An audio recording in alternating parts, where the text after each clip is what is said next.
Selamat datang di channel Kristus. Channel ini akan membagikan khotbah-khotbah yang menguatkan iman kita. Seperti ada tertulis di dalam kitab Yohanes 11 ayat yang 13. Tapi apabila ia datang, yaitu Roh kebenaran, ia akan memimpin kamu ke dalam seluruh kebenaran. Sebab ia tidak akan berkata-kata dari dirinya sendiri, tetapi segala sesuatu yang didengarnya itulah yang akan dikatakannya, dan ia akan memberitakan kepadamu hal-hal yang akan datang. Shalom saudara terkasih di dalam Tuhan. Channel ini akan membagikan khotbah dari Evangelis Ibu Nani Susanti mengenai masa kekeringan yang melanda seluruh dunia. Langsung aja kita tonton videonya. Saya mengucap syukur saudara-saudara mendengar akan berita yang kami beritakan. Saya mengucap syukur, ini adalah sesuatu hal yang saya rasakan, sesuatu hal yang luar biasa. Sebab tanpa disadari itu banyak sekali tepat ya, di dalam ketepatan saudara-saudara kita yang dari luar negeri itu bisa datang ya. Salah satu contoh ya, mungkin saudara yang dari Holland, yang dari Eropa bisa bangkit berdiri. Ini saudara dari Eropa ya. Yang dari Inggris bisa datang tiba-tiba sampai di sini. Mana yang dari Inggris? Oh ya, puji Tuhan ya. Kita tahu dari Inggris, dari Nederland datang, dari Dubai. Saya tanya, kok kamu bisa sampai di sini? Saya nggak tahu Bu, kalau hari ini ada acara. Saya hanya pengen untuk datang ke taman. Sampai di taman, saya diberitahu hari ini ada kebaktian. Ya. Itu semua ada dalam rencana Tuhan. Mana dari Dubai? Puji Tuhan, beri kemuliaan buat Tuhan. Yang dari luar kota sangat banyak. Saya nggak bisa sebut satu-satu.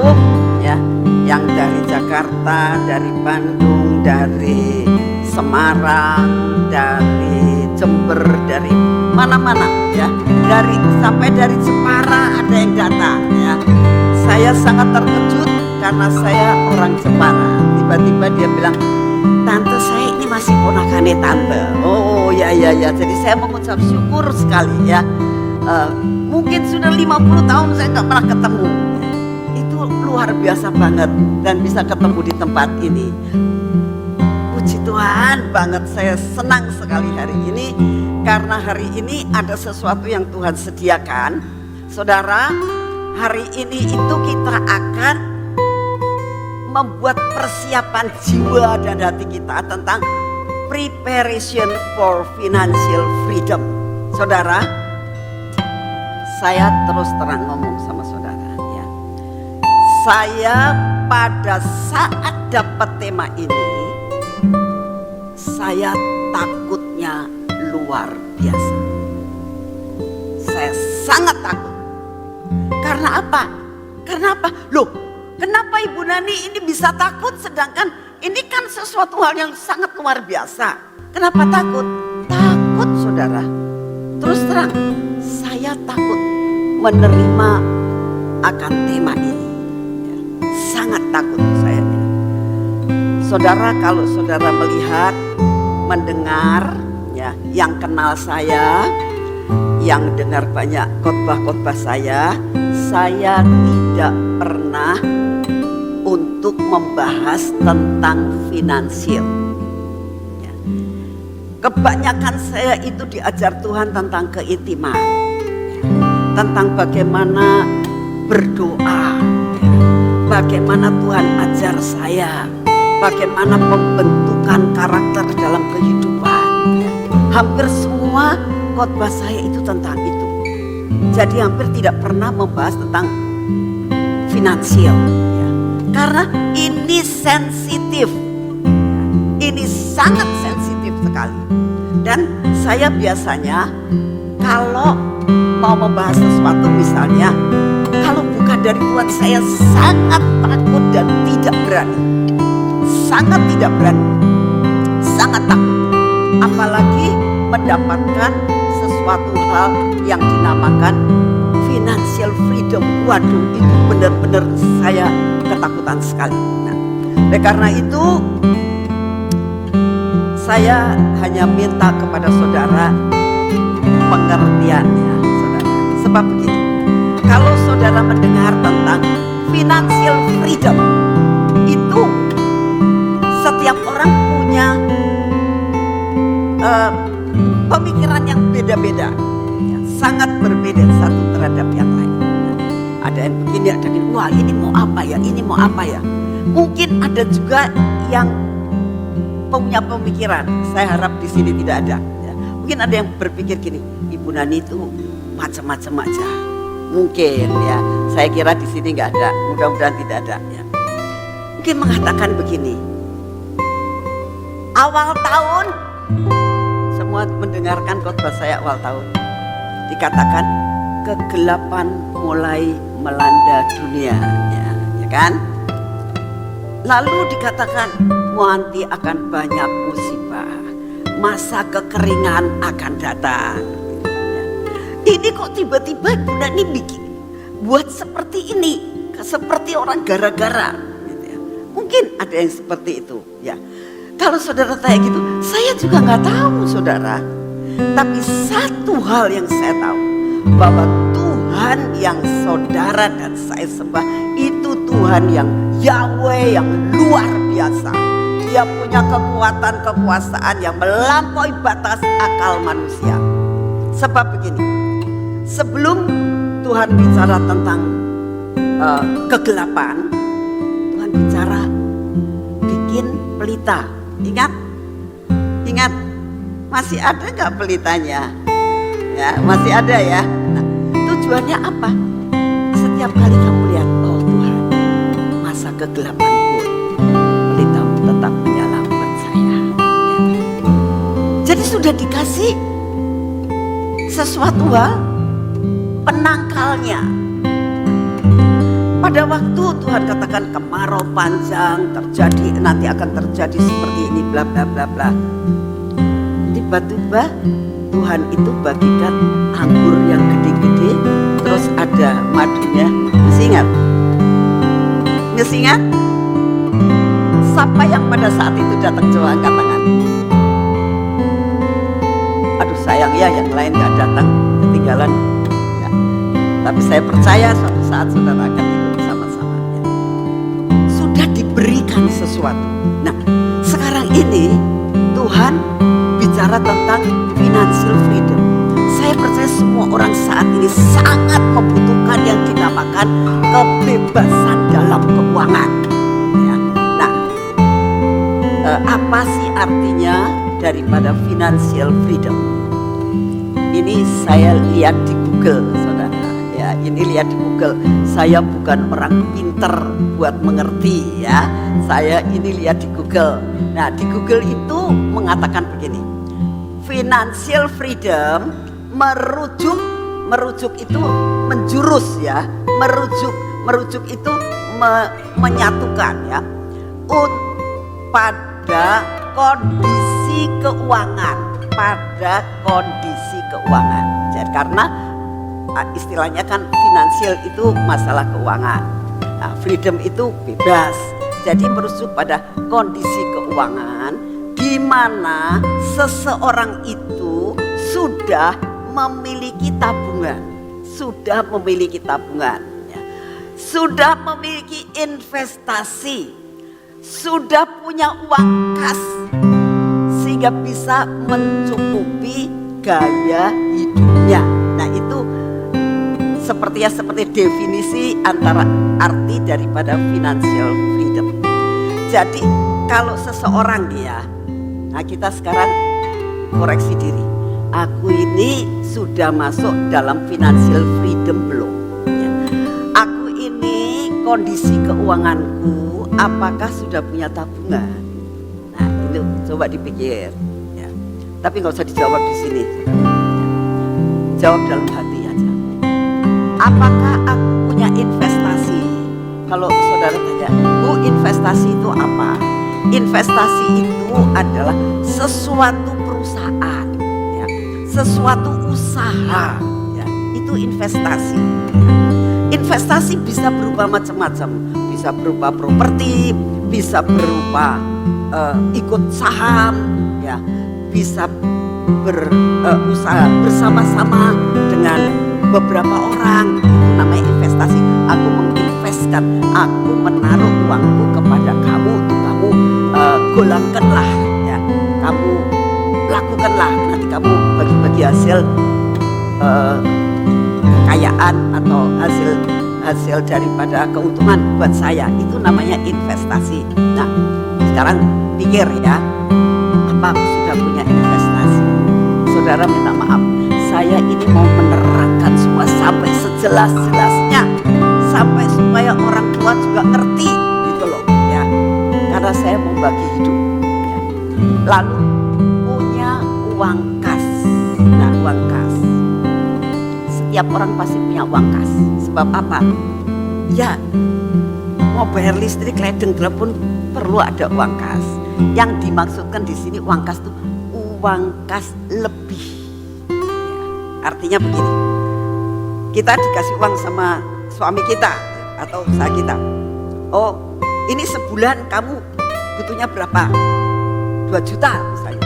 Nah, kamu dikasih uang 2 juta. 2 juta itu bukan namanya uang kas yang lebih, uang kas yang dipergunakan untuk kebutuhan sehari-hari. Yang dimaksudkan di sini dengan uang kas itu adalah uang kas lebih. Artinya kamu sudah punya persediaan untuk 1 bulan nih, tapi kamu masih punya uang. Tapi itu bukan merupakan uang tabungan, hanya uang lebih atau uang simpenan aja, bukan tabungan, ya, uang simpenan aja. Buat suatu saat kalau kamu pengen apa-apa, wis gak usah ngomong sama suami, aku punya uang kok buat beli sendiri gitu loh. Artinya uang sendiri itu uang kas yang bisa mencukupi gaya hidup. Tidak ya? Kalau kamu dikatakan uang kas yang bisa mencukupi kehidupan sehari-hari, itu uang kas biasa. Tapi yang dimaksud di sini adalah uang kas yang bisa mencukupi gaya hidup. Orang gaya hidup itu macam-macam, ya kan? Kalau beli lipstik itu namanya gaya hidup, ya. Beli krim muka itu gaya hidup, ya. Beli bedak sing mahal itu gaya hidup. Beli baju sing bagus itu gaya hidup, ya. Jadi sampai beli apa saja bisa. Nah, itu namanya kamu sudah bebas, ya.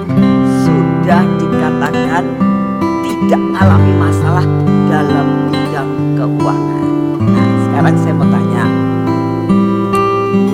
kan tidak semua bisa seperti itu, benar nggak? Tapi kalau saya tanya, semua mau nggak? Ya kan, mau kan? Nah, sekarang ini persoalannya. Ya, jadi kita harus benar-benar dikatakan mau dulu, mau dulu. Nah, ini kejadiannya, saya akan cerita sejarahnya dulu. Kenapa bisa sampai seperti ini? Ya. Sejarahnya adalah seperti ini, saudara. Suatu saat saya lagi di luar kota waktu itu, di taman memberi kabar, Mami, ini ada sesuatu mujizat lagi. Saya bilang, ada apa ya? Tuhan sedang mengerjakan apa? Lalu akhirnya dikatakan ini kok kita itu selalu menyediakan buah-buahan di dalam taman. Nah, buah-buahan itu yang di Mahligai tidak boleh diambil, tapi yang di luaran silahkan ngambil, silahkan bawa pulang dan dimakan. Nah, yang di Mahligai itu karena seringkali mengalami sesuatu mujizat, ya. Biasanya ada madunya, tapi dikatakan tapi kali ini madunya itu ada emasnya. Masa? Ya. Lalu dipotret, ditunjukin sama saya gini. Saya mulai berdoa sama Tuhan, Engkau mau apa dalam perkara ini? Gak dijawab, saudara. Berhari-hari saya tanya, gak dijawab.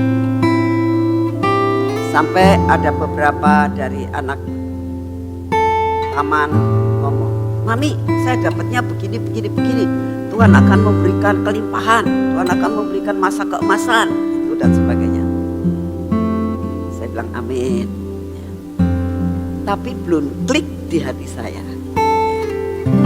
Jadi sudah tak aminkan aja apa yang mereka dapatkan. Saya menghormati setiap yang mendapatkan, yang merasakan mendapatkan dari Tuhan. Saya tetap menghormati. Saya simpan dalam hati. Saya terus berdoa dan berdoa dan berdoa, dan belum dijawab sama Tuhan. Maafkan saya ini orangnya kalau belum klik benar-benar sama Tuhan, saya nggak mau bertindak. Saya nggak mau sembrono. Sebab apa? Saya bawa jemaat orang banyak. Perkataan yang keluar ini benar-benar harus dapat dipercaya. Saya nggak berani. Tetap saya kumpulkan.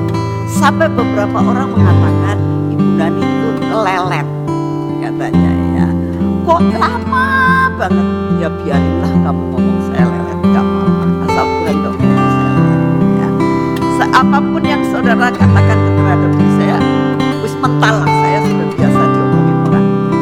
Jadi saya sudah tetap saya berdoa Tuhan sebenarnya apa? Mungkin ada orang mengatakan ya Bu Nani mungkin gak doanya gak sungguh-sungguh jadi gak dijawab-jawab. Ya terserah ya, pokoknya sayanya terserahlah. Karena Tuhan yang punya mau. Kalau Tuhan mau ngomong sama saya dalam sedetik juga bisa. Kalau Tuhan gak mau ngomong, ya buat setahun juga Tuhan gak mau ngomong. Terus bisa apa sayanya? Saya gak bisa apa-apa. Saya gak punya apa-apa kok.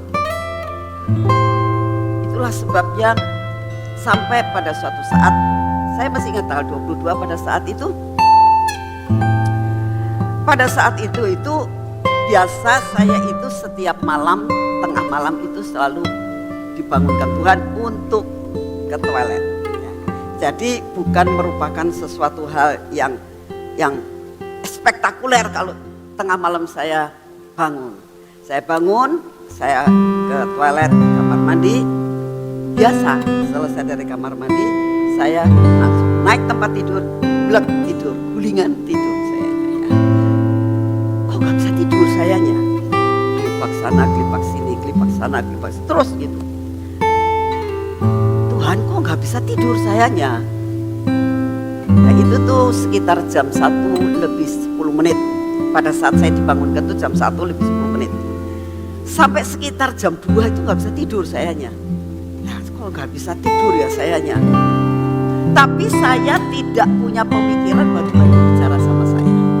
Saya sih biasa aja gak bisa tidur ya. Tapi ditidur-tidurkan. Sampai saudara, saya mendengar suara financial freedom. Saudara, saya mau kasih tahu ya, saya orang yang walaupun sarjana tidak pinter bahasa Inggris. Ya, saya ngaku di hadapan saudara, saya ini sarjana tapi bahasa Inggrisnya belepotan. Ya. Jadi kalau saya khotbah pun tidak berani khotbah bahasa Inggris, gak bisa. Apalagi tiba-tiba mendengarkan perkataan financial freedom, itu gak ada dalam pikiran saya. Gak pernah kepikir tentang ada perkataan financial freedom. Dan rasanya saya belum pernah mendengarkan khotbah. Mungkin sudah banyak yang khotbah tentang financial freedom ya, tapi saya kok belum pernah dengarkan khotbah tentang financial freedom. Jadi itu masih asing buat saya. Nah, saat saya itu mendengar perkataan ini, saya jadi melek. Financial freedom, apa ya Tuhan? Ini apa lagi yang kok mau bicara sama saya? Nak bangun. Oh ya Tuhan. Nah, saya bangun, saya duduk. Tapi ini financial freedom itu terngiang-ngiang terus. Financial freedom, financial freedom. Tuhan belum ngomong apa yang lain, tapi ini financial freedom. Tuhan, saya bilang, permisi ya, aku tak buka Google. Aku pengen tahu itu apa sih sebenarnya. Jadi akhirnya saya buat Google. Nah itu tadi yang ada di situ tadi, itu hasil daripada pembukaan saya Google tanggal 22 kemarin. Nah sesudah itu, oh ya. Terus saya bilang, Tuhan,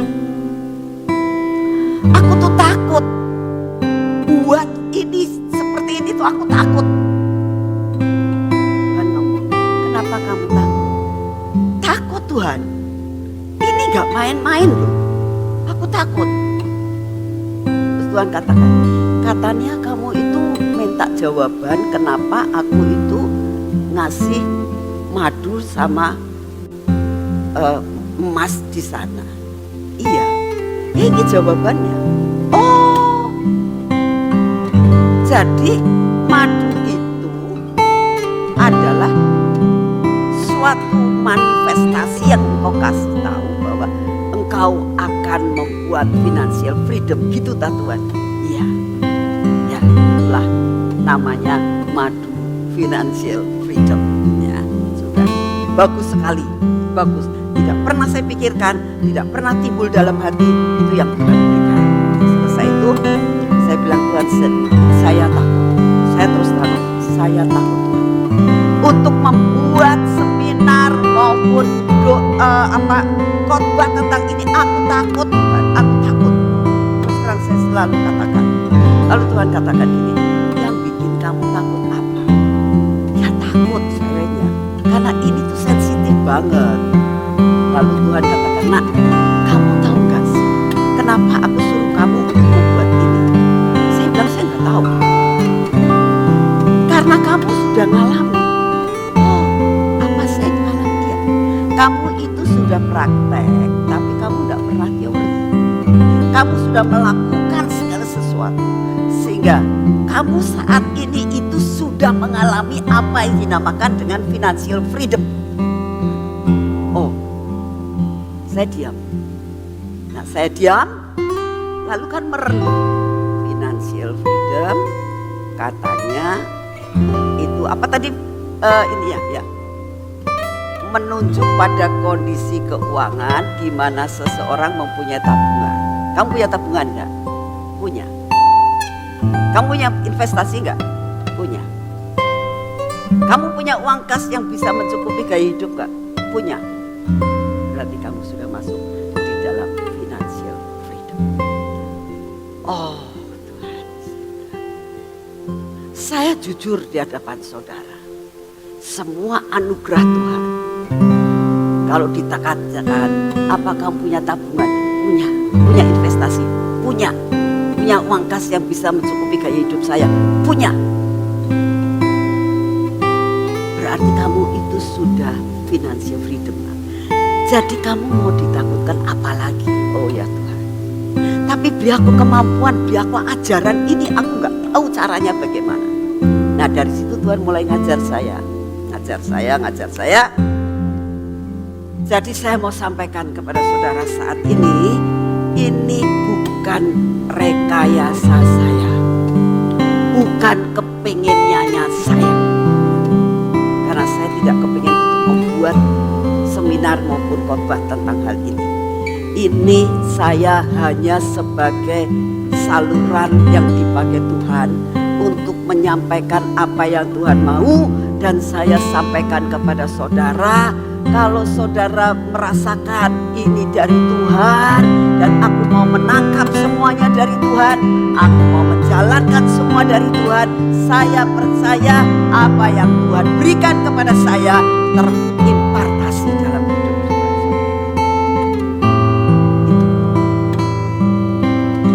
Itu sungguh saya mau sampaikan kepada saudara. Saya sangat merindukan kebebasan yang Tuhan berikan kepada saya. Saudara semua yang akan mengalami kebebasan. Kita akan mulai. Jadi yang pertama, kalau ada sesuatu yang akan terjadi, selalu didasari atas firman Tuhan. Ini harus masuk dalam hati saudara. Harus didasari firman Tuhan. Saat ini saya berdiri di tempat ini, saya mau menyampaikan sesuatu, itu pun berdasarkan harus ada dasar firman Tuhan. Karena saya mendapatkan sesuatu, karena firman itu bisa juga dari Alkitab, dari apa saja. Dan saat ini saya mendapatkan dari Tuhan, itu dasarnya kenapa saya berani untuk melangkah pada hari ini. Ya. Nah, saudara, kita tahu bahwa pada awal pertama kali dunia dijadikan, digalang kembali. Dikatakan dunia itu penuh dengan gulap gulita, ya kan? Dikatakan waktu bumi belum terbentuk, kosong, gelap gulita. Lalu dikatakan Roh Allah melayang, terjadi mujizat karena ada Yahweh yang berfirman. Nah, saudara, saat ini keadaan perekonomian kamu itu sedang gelap gulita. Ya. Seperti yang dikatakan bumi ini belum dibentuk, belum bisa. Ya. Kerja ini mentok, rasanya itu kurang terus. Dari dulu aku kok kurang terus, gak pernah cukup. Nah, itu namanya berbentuk kosong, gelap gulita. Lalu hari ini ada sesuatu yang Tuhan beritakan, yaitu firman. Ya. Jadi kita tahu harus ada firman. Nah, sesudah ada firman, kita akan baca dalam Kejadian 1 ayat yang kedua. Bumi belum berbentuk dan kosong, gelap gulita menutupi samudera raya. Dan Roh Allah melayang-layang di atas permukaan air. Berfirmanlah Allah, jadilah terang. Lalu terang itu jadi. Pada saat ada firman, jadi. Ini masuk ke dalam pikiran. Kalau saudara percaya ada firman, pasti jadi. Itu harus ada iman dalam hidup saudara. Saat ini memang kehidupan keluargaku seperti ini, terutama keadaan ekonomiku. Jatuh bangun. Usaha ini gagal. Tapi hari ini aku mendengar firman. Saudara, kalau kita lihat, jadi yang dinamakan dengan terang itu adalah sesuatu hal yang luar biasa. Financial freedom itu untuk siapa? Saya boleh tanya sama Tuhan, financial freedom itu untuk saya tah? Enggak, kamu sudah. Untuk setiap anak-anak Tuhan yang merindukan pertolongan Tuhan. Setiap orang yang merindukan akan pertolongan Tuhan. Nah, sekarang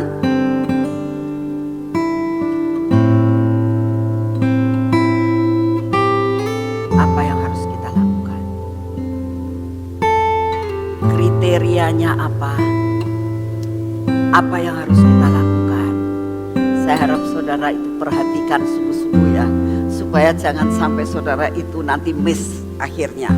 Karena ada beberapa yang harus dicatat nantinya ya. Kita masuk di dalam janji Tuhan, firman Tuhan. Yesaya 60 ayat 21. Katakan begini, pendudukmu semua orang-orang benar. Jadi arti yang pertama kali adalah siapakah yang bisa dipercaya, siapakah yang akan menerima semuanya itu adalah orang yang benar. Sekarang saudara mulai, tapi aku belum jadi orang benar tuh. Jangan ngomong kamu belum jadi orang benar. Memang tidak ada orang yang benar. Di dalam Kristus Yesus kamu dibenarkan. Jadi kau adalah orang yang benar. Ya. Dikatakan yang memiliki negeri untuk selama-lamanya. Siapa yang mempunyai negeri untuk selama-lamanya? Saudara dan saya. Negeri Indonesia, negeri mana-mana, negeri di dalam dunia itu tidak bisa selama-lamanya. Betul gak? Saudara ada di Indonesia ini kan? Kalau sudah mati ninggalkan Indonesia gak? Mana negeri yang selama-lamanya? kerajaan. Kerajaan mana? Kerajaan. Saudara ini warga negara surga. Begitu saudara terima Yesus sebagai juru selamat, saudara langsung dicatat menjadi warga negara untuk selama-lamanya di kerajaan surga. Ini kamu pegang. Yesaya 60 ayat 21. Tuhan, aku orang benar karena dibenarkan oleh Yesus Kristus Tuhan. Dan aku ini memiliki negeri untuk selama-lamanya. Memiliki negeri untuk selama-lamanya. Ya. Ingat ya, masukkan ya. Dan saya sebagai cangkokan yang ditanam oleh Tuhan sendiri untuk memperlihatkan keagungan Tuhan. Ayo masukin dalam pikiran ya, sampai kamu bisa ngerti maksudnya ya. Ayo sekali lagi ya. Saya sebagai penduduk orang apa? Orang benar. Karena saya adalah ditebus oleh darah Yesus. Amin.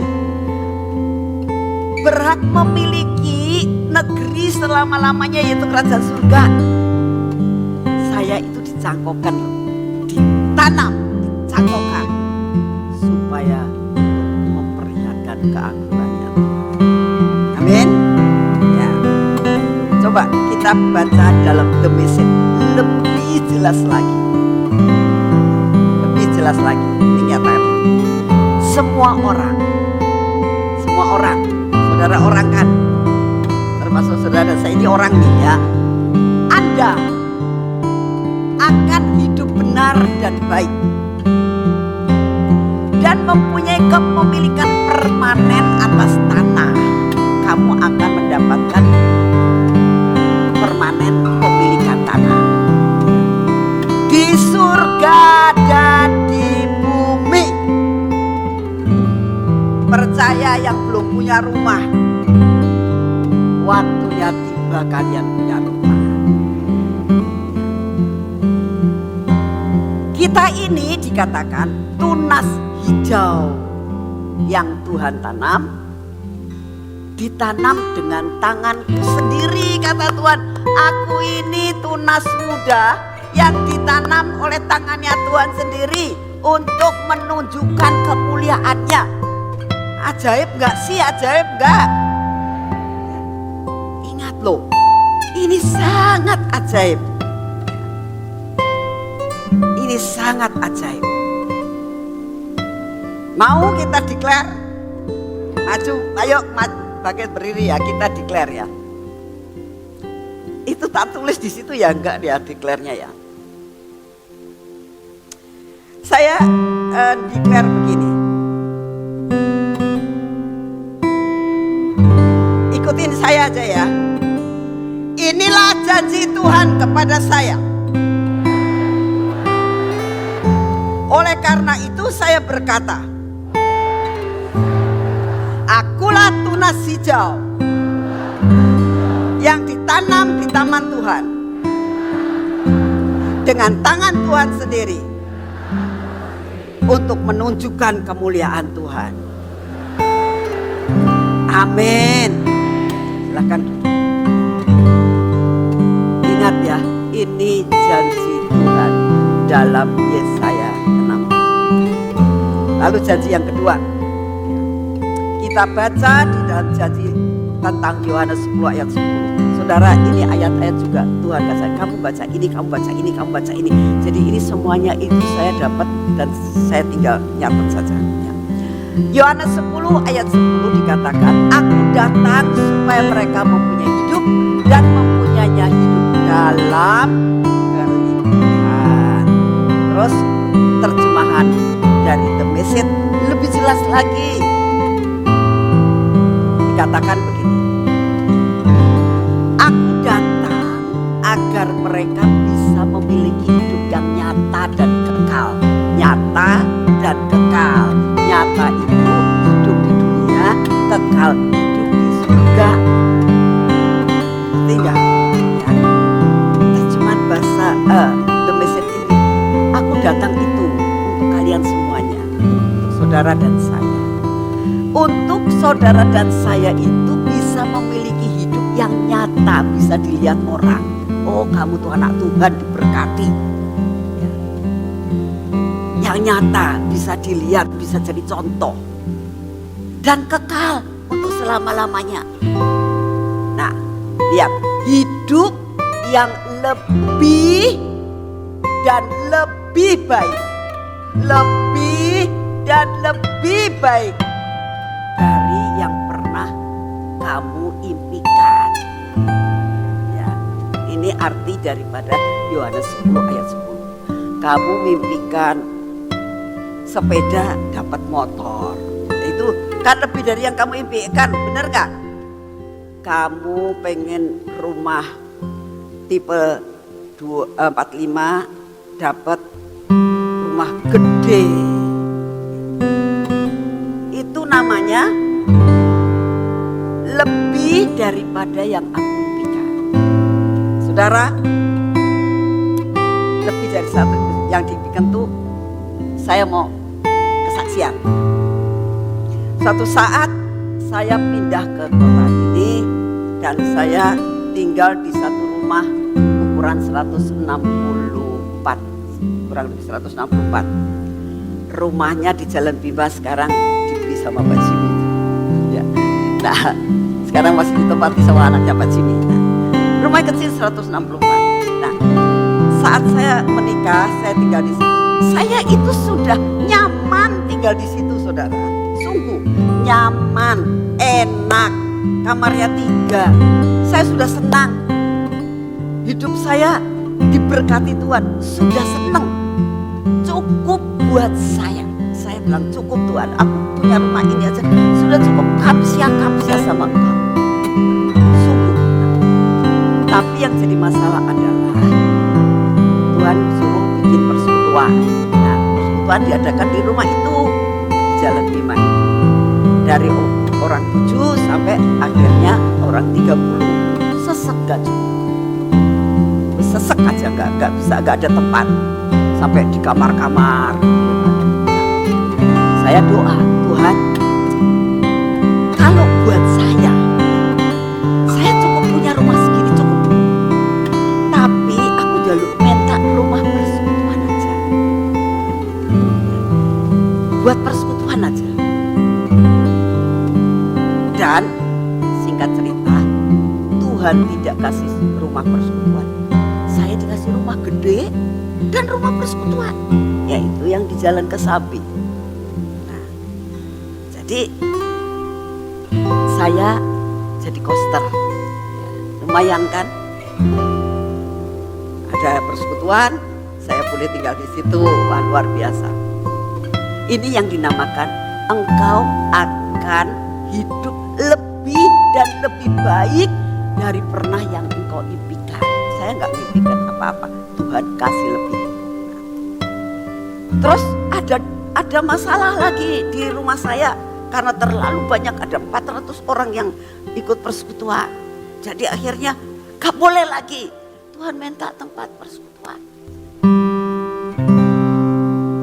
Saya gak pernah nyangka Tuhan kasih tempat ini. Tuhan anugerahkan luar biasa.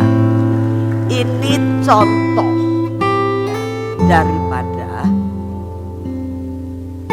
dikasih lebih daripada apa yang kita. Nah, ini janji-janji tentang financial freedom. Ya. Jadi kita tahu bahwa 2 janji ini kita pegang. Ya. 2 janji ini kita pegang. Terus ya, setiap orang pengen kan, tapi kenapa sih kok banyak yang gak dapat? Ya ini karena cinta uang. Kalau saya mau tanya, Bu, kerja itu boleh enggak? Sangat boleh. Karena firman Tuhan mengatakan, kamu enggak kerja jangan makan. Betul? Harus kerja. kerjanya gimana? All out, kerja harus sungguh-sungguh, ikut Tuhan harus sungguh-sungguh, harus sungguh-sungguh. Nah sekarang, nah kenapa? Kenapa kok orang bisa cinta uang? Yang tidak boleh itu cinta uang, yang tidak boleh itu tamak. Ngerti ya tamak ya?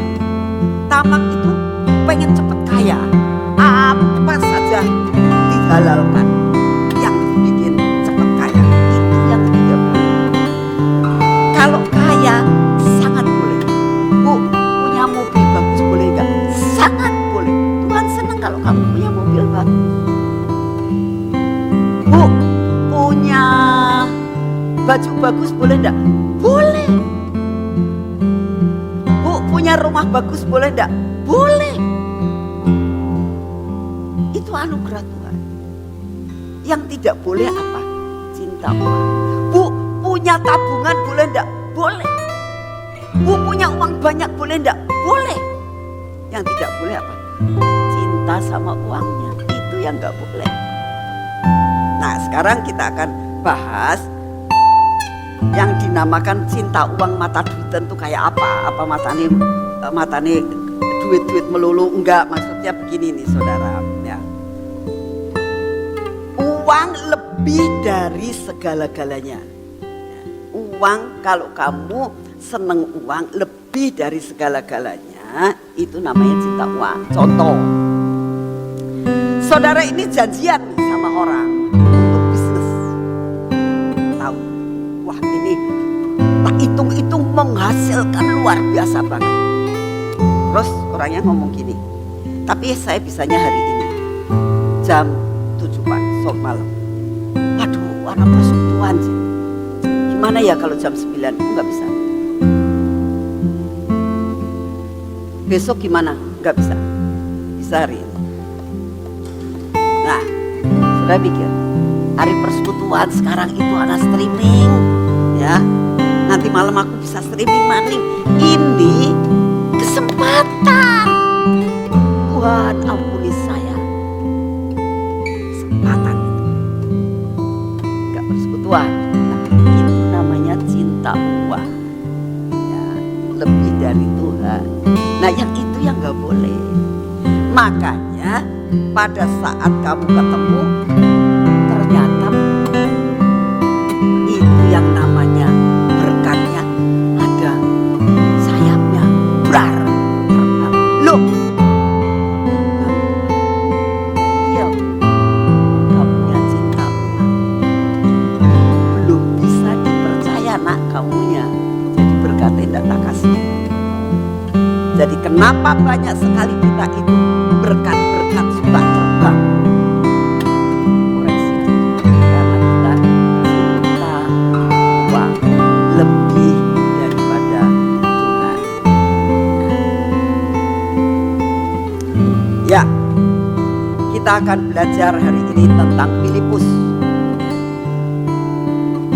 Pada saat Tuhan melakukan sesuatu mujizat tentang 5 roti 2 ikan, Filipus itu punya hitung-hitungan. Gak usah kasih makan lah, 200 dinar, gak cukup nanti uangnya. Udah, gak usah dikasih makan. Loh, saudara, kadang-kadang di persekutuan juga gitu. Ini ada mau persekutuan, mau kasih makan gak Bu Nani? Kasih makan lah, biayanya gede loh. Gitu, suka, masih ada yang begitu. Kalau kita lagi ada acara gede gitu ya, kasih makan gak? Roti aja, roti gitu ya. Nah, masih hitung-hitungan ya. Saya bilang jangan begitulah ya, belajar untuk menjadi berkat ya. Nah, kalau kita melihat akan semua itu masih ada hitung-hitungan. Contoh lain ya. Kita kadang-kadang itu mengorbankan yang namanya integritas. Integritas itu apa? Di situ tadi diterangkan ya. Integritas itu kejujuran, hati yang benar-benar ya, sifat yang sungguh-sungguh yang Tuhan mau itu dikorbankan. Wis nama baik gak usah, yang penting cepat dapat uang. Tidak punya ketulusan hati, sudah mulai cerepet-cerepet, tidak bisa dipercaya, itu dikorbankan semua hanya demi apa? Uang. Nah itu yang begitu Tuhan ngomong, belum lulus nak kamu, belum lulus. Jadi tidak dikasih kepercayaan uang yang banyak, belum lulus. Banyak lagi yang terjadi. Contoh lagi ini terjadi benar-benar saya melihat kenyataan. Ada seorang pengusaha, ya, dia tokonya laris luar biasa, dagangnya luar biasa, pinter banget. Nah, suatu saat dia dijadikan, karena dia omsetnya banyak, dijadikan keagenan dari sesuatu produk kayak anggur dicampur sama jahe sama apa ya namanya, pokoknya begitulah namanya itu apa, nanti dulu saya lihat itu, anggur dicampur sama beras kencur. Ini kejadian sungguh-sungguh, anggur dicampur beras kencur, nggak tahu bagaimana itu larisnya luar biasa, sangat laris, omsetnya besar, dia untungnya juga udah cukup besar. Lalu dia lama-lama, nah ini loh tamak, mulai tamaknya ya. Wah, menguntungkan mereka semua ya. Aku mau bikin aja lah. Loh, bikin boleh enggak? Boleh. Buat persaingan boleh enggak? Boleh. Tapi harus yang jujur dan benar. Pegang integritas. Ini anak tidak lakukan hal itu. Lalu dia mulai dibuat sedemikian rupa, dicampur ini, dicampur itu, dicampur juga sama barangnya orang yang dia beli itu, sedemikian rupa sampai dia bisa membuat anggur campur beras kencur yang istimewa, lebih enak daripada yang punya dia beli. Waduh. Terus apa yang terjadi? Dia tidak pakai merek sendiri, pakai mereknya dia, lalu bikin tiruan, ngecap sendiri. Dia ngomong, kalau yang ini nomor 1, dia bilang, ini nomor 1. Dicoba, memang betul. Jadi barangnya dia lebih bisa maju, dapat uangnya jauh lebih banyak daripada punya mereka. Nah si agen ini ngerasa, biasanya ngambil banyak kok, sekarang ngambil sedikit. Ya kan kerasa itu pengusaha. Ya. Ditanya, kenapa sih? Ya lagi turun omsetnya. Bohong, tapi dia untungnya banyak. Wah, wis sampai punya beli macam-macam, beli properti, beli apa, wis pokoknya luar biasa lah. Sekian tahun kemudian dicek, ternyata dia lakukan pemalsuan, tangkap polisi, masuk penjara. Hasil daripada tamak. Jadi kalau saudara tanya, boleh enggak sih untuk misalnya saya lihat produk yang sekarang, misalnya contoh lah, ayam penyet, kamu bikin ayam penyet boleh enggak? Ya boleh, ya kan? Masa ayam penyet, kamunya bikin ayam penyet gak boleh? Cuman kamunya tuh harus tahu caranya yang pinter gitu loh ya. Misalnya ayam pencet sambal mata, ini ayam cobek gitu kan. Jadi yang rada beda, sing pinter minta hikmat Tuhan. Nah, harus seperti itu. Nah dia tanya, Bu boleh enggak? Boleh. Bikin pabrik boleh enggak? Boleh. Harusnya dia begini, dia bikin pabrik home industry, lalu bikin izin dulu. Sesudah bikin izin dan dia ngerasa itu lebih bagus, bikin cap sendiri, mirip boleh. Boleh enggak Bu mirip? Boleh, mirip boleh. Itu namanya cerdik.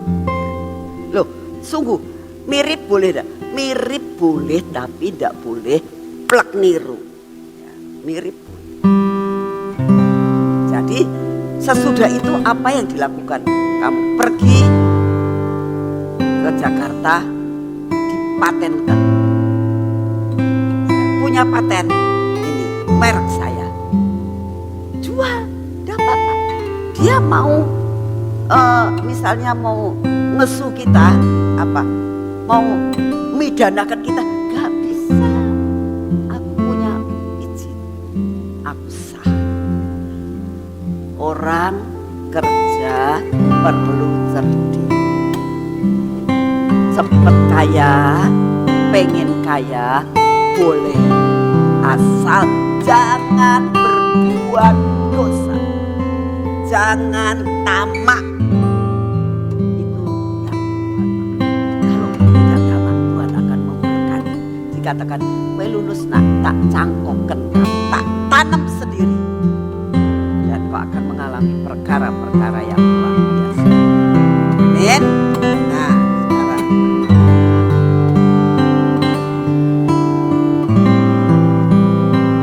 yang ketiga, mempunyai keterikatan dengan uang. Apa yang dimaksud dengan mempunyai keterikatan dengan uang? 1 Timotius 6 ayat 10. Karena akar segala kejahatan ialah cinta uang. Matius 6 ayat 21. Karena itu di mana ada hartamu berada, di situ juga hatimu berada. Ini namanya terikat sama uang. Suatu saat ada orang begini, gak persekutuan, rumahnya gak ada orang.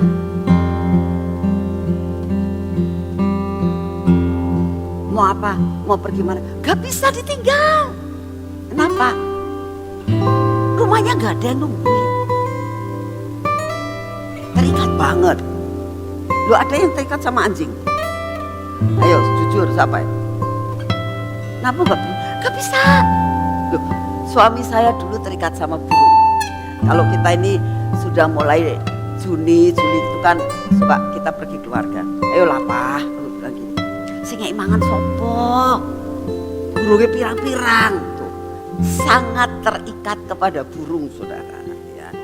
Nah ini terikat yang ini tidak hanya uang, terikat sama burung, terikat sama binatang-binatang. Ayo lepasin. Ya. Tapi jangan cara seperti teman saya. Teman saya ini super luar biasa. Dia mau ninggal anjingnya seminggu. Dia ngasih makan seminggu. Senin, Selasa, Rabu, Kamis, Jumat, Sabtu, semua dikasih roti. Ditinggal, yo mati akhirnya. Yang namanya anjing makan ya sekali ya, 7-7-nya dimakan. Ya. Jangan seperti itu saudara, harus punya hikmat ya kan. Ya kalau mau pergi ya sudahlah, titipkan ke dokter hewan atau apa gitu. Buang duit ya, semuanya juga pakai duit. Harus benar-benar kita bisa mengerti apa yang harus kita lakukan. Pokoknya jangan terikat, karena di mana ada hartamu di situ hatimu berada. Ya. Sampai gak mau pergi karena takut kejadian ini. Yuk kita baca sama-sama ya. Di dalam Lukas pasal yang ke-12. Ini perumpamaan yang Tuhan berikan yang sangat luar biasa. Seorang dari banyak orang itu berkata kepada Yesus, Guru, katakanlah kepada saudaraku supaya ia berbagi warisan dengan aku. Loh, warisan ini namanya terketerikatan sama uang. Warisan itu bahaya banget, sangat bahaya saudara, sangat bahaya yang namanya warisan. Ya. Saya notaris, ngurusin warisan banyak. Yang namanya orang bertengkar satu sama yang lain banyak. Kakak sama adik pukul-pukulan, golok-golokan di kantor saya. Itu saya ngalami saudara. Hanya perkara apa? Pembagian warisan. Suatu saat mau dibagikan warisannya, saya tidak tahu kalau adiknya itu bawa golok saudara. Ya. Sudah duduk di sini semuanya. Jadi saya bilang, yuk ini dibagi, pengennya gimana, di mana. Nanti saya akan jadi penengah lah, pengennya gimana. Tiba-tiba kokonya tuh baru ngomong, ini Bu rencananya, baru ngomong gitu. Tiba-tiba adiknya bawa golok, saya juga nggak tahu dia bawa.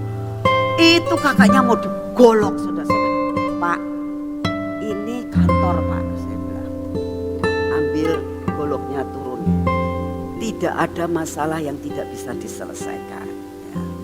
Bapak ini kan masih saudara sedaging satu perut di ibu. Yuk hormati saya ya Pak. Itu karena Pak, uang. Betul-betul ini karena warisan. Nah, ini ada orang yang ngomong begitu. Ceritanya begini ya. Katanya lagi kepada mereka, berjaga-jagalah dan waspadalah terhadap segala ketamakan. Sebab walaupun seorang berlimpah-limpah hartanya, hidupnya tidaklah tergantung daripada kekayaan itu. Betul saudara. Betul. Kita gak bisa bergantung kepada kekayaan. Semua yang di dalam dunia itu tidak dibawa pulang. Jadi jangan sampai terikat. Misalnya kamu punya mobil, ya kan? Ya perlu dibersihin, ya iya toh. Tapi kalau sampai ke, jangan makan di dalam mobil saya. Itu harus terikat. Ini mobil baru. Buat saya mobil baru, mobil lama, sing penting mobil bisa dinaikin. Oke lah. Saya makan di mobil anak-anak saya, Freddy, Sophie gak pernah ngomel. Ya mungkin takut. Ya, saya makan setiap pagi, saya kan suka makan roti bagle. Begitu digigit, rontok semuanya. Ya kan, roti bagle itu kalau digigit kan, rontok semuanya. Wah, rontok saya bilang. Mobilannya, saya pikir nggak apa-apa. Saya cuma ngomong, nanti dibersihin ya. Cepat begitu aja sudah. Jangan terikat dengan segala sesuatu. Ya. Belajar saudara. Itu tidak dibawa pulang. Jangan terikat pada harta. Itu tidak dibawa pulang. Ya. Tidak dibawa pulang. Terus apalagi yang tidak dibawa pulang? Sakit hati. Kamu kesinggung. Ya. Buang itu kan kata bawa pulang ke surga. Ngapain? Simpen-simpen. Ya kan? Jangan. Lepaskan semua. Nah ini ceritanya. Katanya lagi kepada mereka, berjaga-jagalah dan waspadalah terhadap segala ketamakan. Sebab walaupun seorang berlimpah-limpah hartanya, hidupnya tidaklah tergantung pada kekayaan itu. Kemudian ia mengatakan kepada mereka suatu perumpamaan, katanya, ada seorang kaya. Ini dia sudah financial freedom.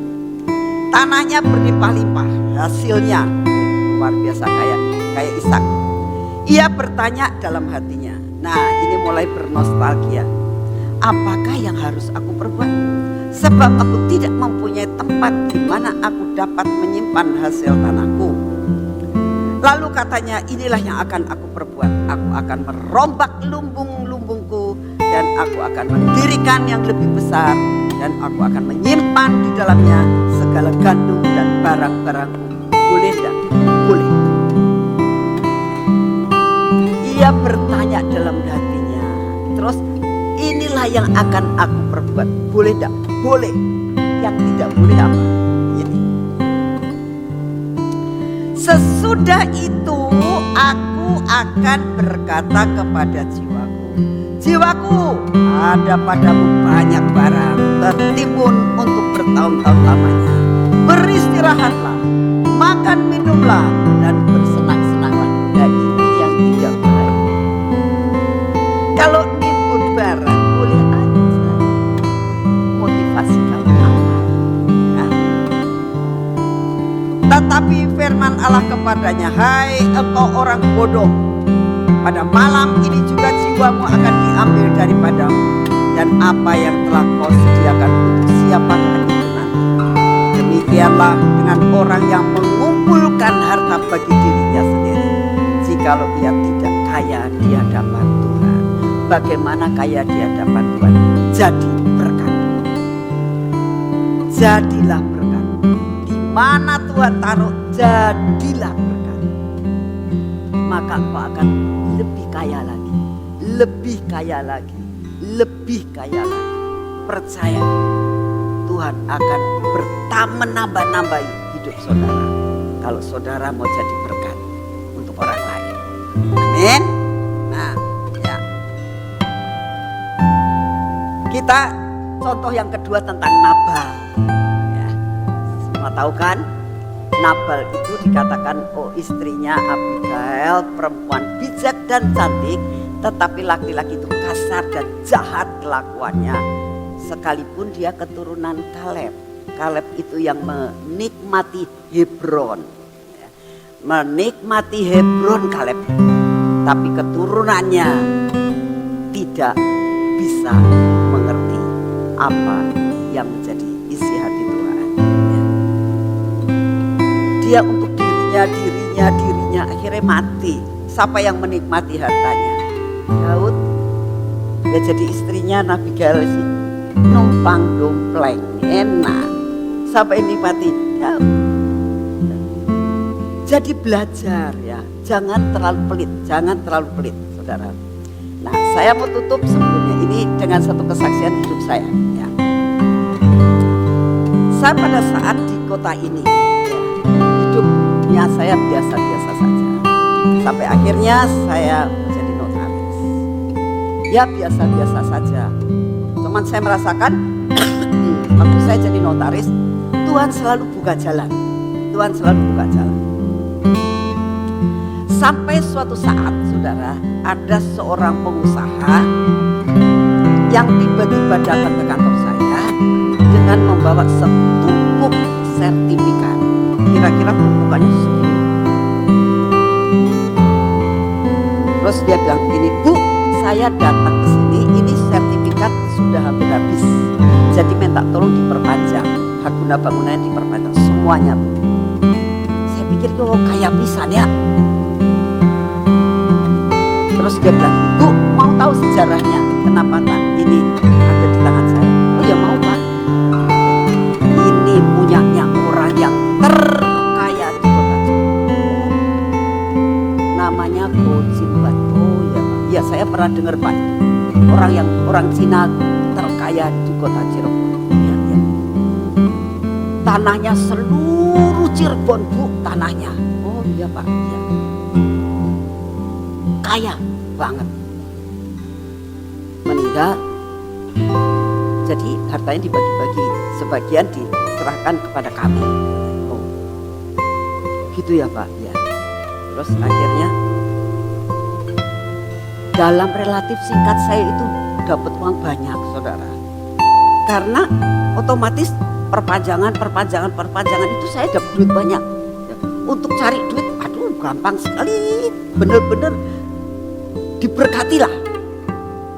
Satu saat saya bilang, Pak, kok bisa begini gimana? Oh itu orang kaya Bu, tapi pelitnya dibilang minta ampun. Masa Pak? Dia tidak bisa menikmati seperti yang dikatakan di dalam Yohanes tadi ya. Kamu akan menikmati, ya kan? Coba ditayangkan tadi yang Yohanes 2:10 yang pakai the message.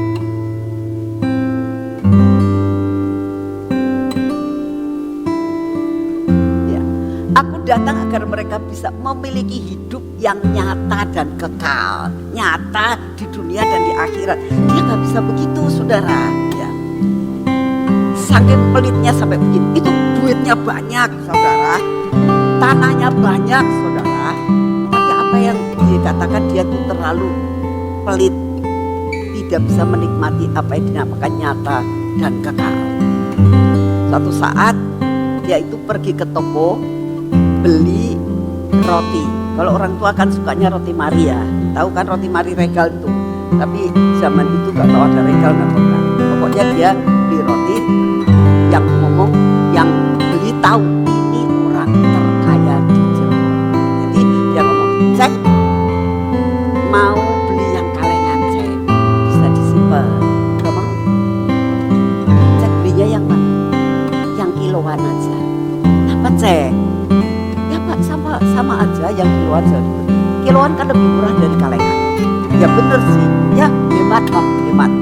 Ya sudah kan. Oke. Terus yang apa? Kalau yang rontokan, yang hotel-hotel yang putus-putus tuh, yang sudah ada utuh, harganya berapa? Oh ini separuh harga cek. Ya cek jangan beli yang inilah. Gitu. Kenapa aku nggak boleh beli yang itu? Ya nggak pantas cek tuh beli yang ini saja. Loh, saya mau tanya, itu roti mani, makannya kan dimasukkan mulut, remo ora? Ya remo, pada baik. Saudara, sampai sebegitu. Saya diceritain sampai melongo, sing bener sih Pak, betul. Saking begitu, sampai seperti itu pelitnya. Tetapi firman Tuhan katakan, nikmati tidak dibawa. Yang menikmati siapa? Salah satunya saya. Rumah saya ke Sambi itu sama bapak ini, bekas milik dia. Saudara, jangan terlalu pelit. Ya. Jadilah berkat untuk kamu.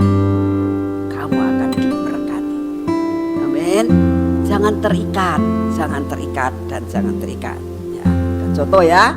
Nah, sekarang hal-hal yang harus dipersiapkan kalau bisa nanti di saat itu dipotret ya. Kalau enggak nanti minta sama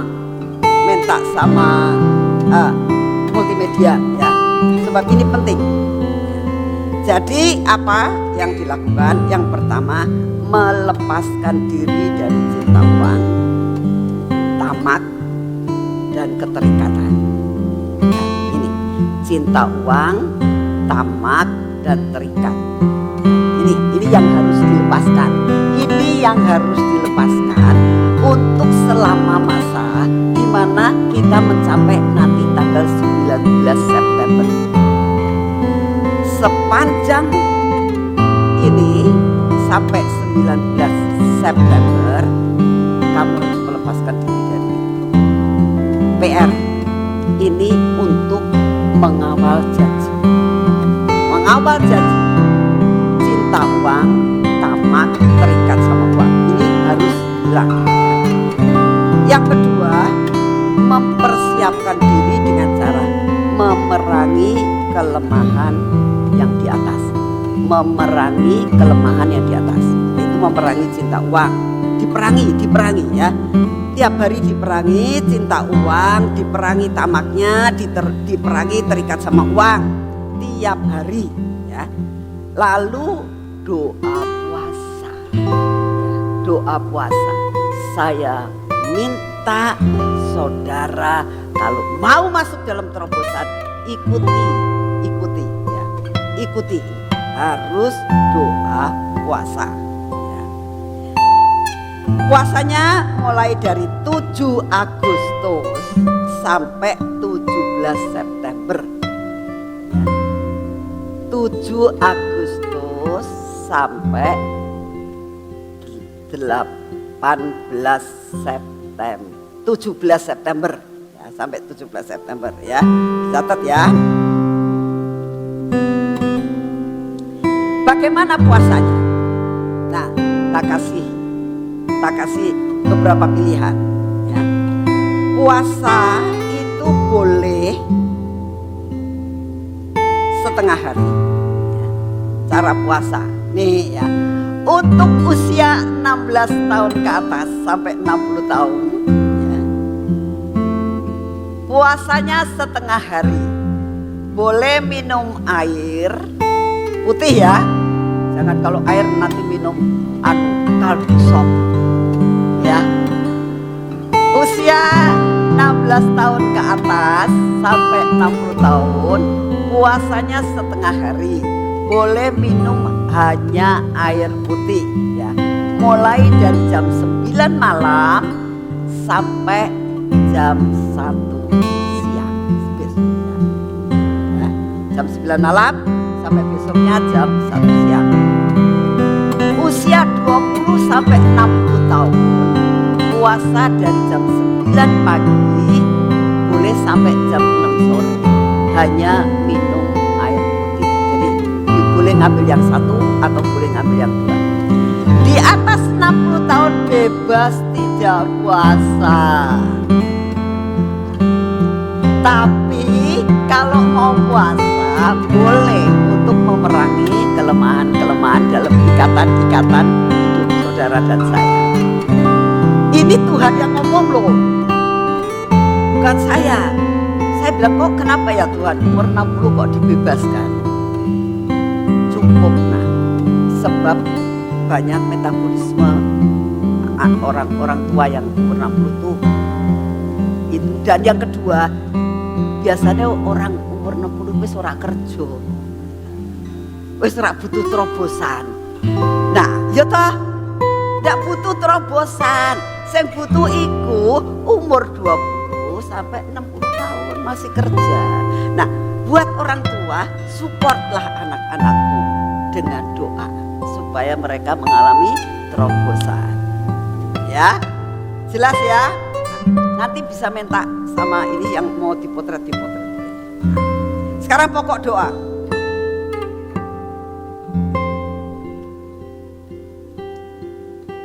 Setiap hari selidiki diri tiap hari. Apa yang jadi ikatan, minta ampun, minta dicabut, dan siap terima didikan. Misalnya contohnya cinta uang, terikat sama pekerjaan sampai rukun, ya.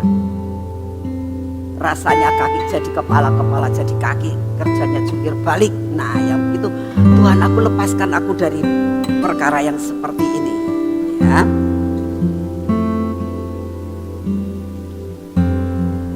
Terus yang kedua, doa peperangan. Apa yang diperangi? Roh kemiskinan. Kamu harus mematahkan roh kemiskinan. Kutuk keturunan itu harus dipatahkan. Dipatahkan kutuk keturunan tentang kemiskinan. Sebab biasanya orang tuanya miskin, anaknya bisa kena kutuk kemiskinan, ya. Itu harus dipatahkan. Terus saya kasih contohnya untuk peperangan untuk roh kegagalan ini, ya. Cuman tidak harus seperti itu, ya. Tidak harus seperti itu, ya. Cuman ini garis besarnya aja. Dalam nama Tuhan Yesus, dengan otoritas ilahi, aku patahkan, aku hancurkan roh kutuk nenek moyang tentang kegagalan usaha, kegagalan dalam berbagai bidang usaha. Semua yang sudah di depan mata bisa gagal, yang terjadi dalam diriku. Hidupku milik Kristus. Tuhan Yesus datang agar aku bisa memiliki hidup yang nyata dan kekal, hidup yang lebih baik daripada yang pernah aku impikan. Nah, ini cuma salah satunya. Kamu boleh cerita sendiri, membuat suatu deklarasi sendiri, ya. Jelas ya. Nah, sekarang yang ketiga,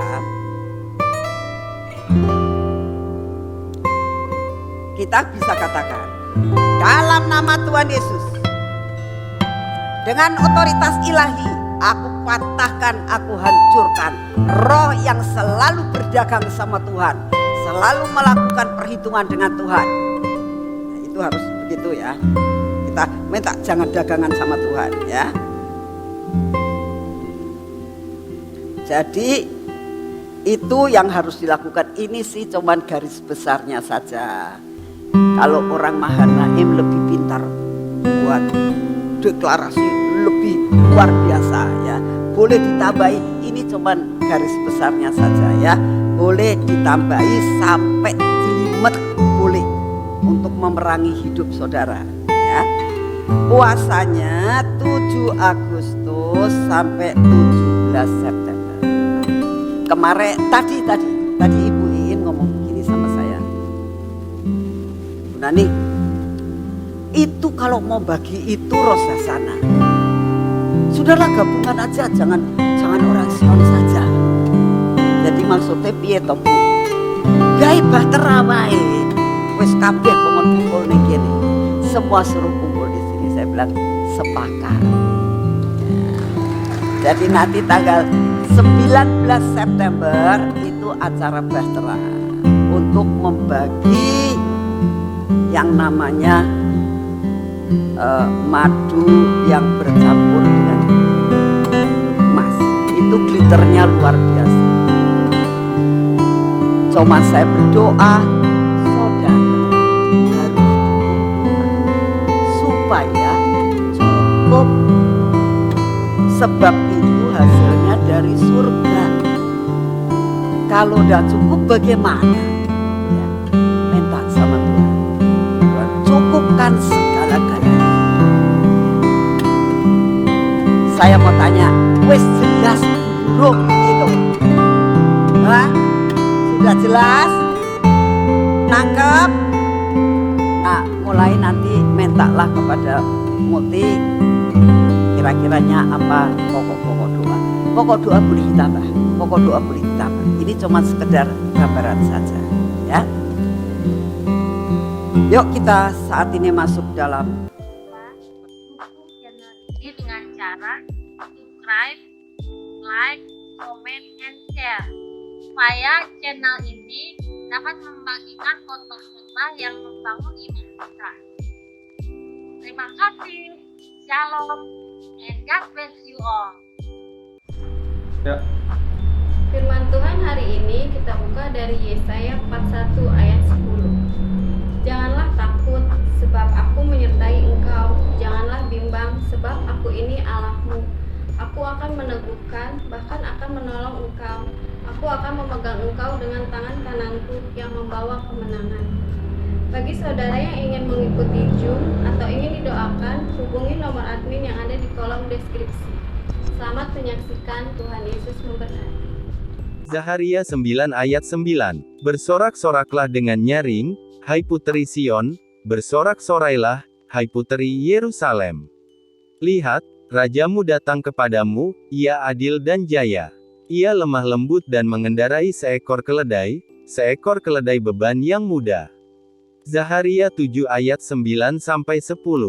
Beginilah firman Tuhan semesta alam, laksanakanlah hukum yang benar dan tunjukkanlah kesetiaan dan kasih sayang kepada masing-masing. Janganlah menindas janda dan anak yatim, orang asing dan orang miskin, dan janganlah merancang kejahatan dalam hatimu terhadap masing-masing. Yohanes 8 ayat 44. Iblislah yang menjadi bapamu dan kamu ingin melakukan keinginan-keinginan bapamu. Ia adalah pembunuh manusia sejak semula dan tidak hidup dalam kebenaran, sebab di dalam dia tidak ada kebenaran. Apabila ia berkata dusta, ia berkata atas kehendaknya sendiri, sebab ia adalah pendusta dan bapa segala dusta. Yohanes 4 ayat 24. Allah itu roh dan barang siapa menyembah dia, harus menyembahnya dalam roh dan kebenaran. Yohanes 15 ayat 26. Jikalau penghibur yang akan kuutus dari Bapa datang, yaitu roh kebenaran yang keluar dari Bapa, ia akan bersaksi tentang aku.